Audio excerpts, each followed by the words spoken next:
கூட்டத்துக்கு மேடைக்கு முன்னாடி எல்லா கட்சியும் அந்த எங்கள் நாம் தமிழ் கட்சினா மரக்கணக்கு வச்சுருப்பாங்க, புத்தகங்கள் வச்சுருப்பாங்க. இங்கே கூட்டம் மேடைக்கு முன்னாடி இல்லை ஸ்பீக்கர் இருக்கும் சில கட்சிக்குள்ள, சில இதில் பார்த்தா பெரிய இது போடியம் தெரியும். இவங்க கட்சி கூட்டத்துக்கு போனால் முழுக்க அரிசி மூட்டையாக இருக்குது. இவங்க என்ன அரிசி வியாபாரம் பார்த்துட்டு இருக்காங்க? கட்சி கூட்டமாக இல்லை அரிசி கடை வியாபாரம் பார்த்தா மொத்த மேடை முழுக்க அரிசி மூட்டை. என்னன்னு பார்த்தா கூட்டத்துக்கு முடிச்சு வந்த மக்களுக்கு கூட்டம் முடித்த பிறகு ஒவ்வொரு அரிசி மூட்டை கொடுப்போன்னு சொல்லி கொடுத்துருக்காங்க. அடா அரிசி மூட்டை பயில்களா. அப்புறம் பார்த்தா இன்னொரு பக்கம் பார்த்தா பிளாஸ்டிக் வாளி வரிசையாக அடிக்க வச்சிருக்காங்க. பிளாஸ்டிக் கூட்டம் முடிந்த பிறகு கொள்கை பரப்பு சலகை பேசிய பிறகு கூட்டத்துக்கு வந்தீங்கன்னா பிளாஸ்டிக் வாளி கொடுத்துட்ருக்காங்க.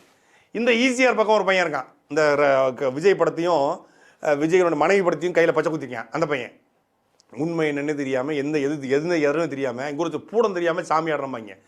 பூடம் தெரியாமல் சாமி ஆடி 2 படத்தையும் பச்சை குத்தி வச்சுக்கிட்டு அவன் பச்சையை நீ குத்தக்கூடாதா, உங்கள் தலைமை குத்தணும்டாத பச்சை குத்தி வச்சுட்டு அந்த பையன் டப்பா அரிசி போகிற டப்பா அரிசி அவங்க கொடுத்துறாங்க நாமக்கல்ல, அரிசி போகிற டப்பா ஈஸியாரில்.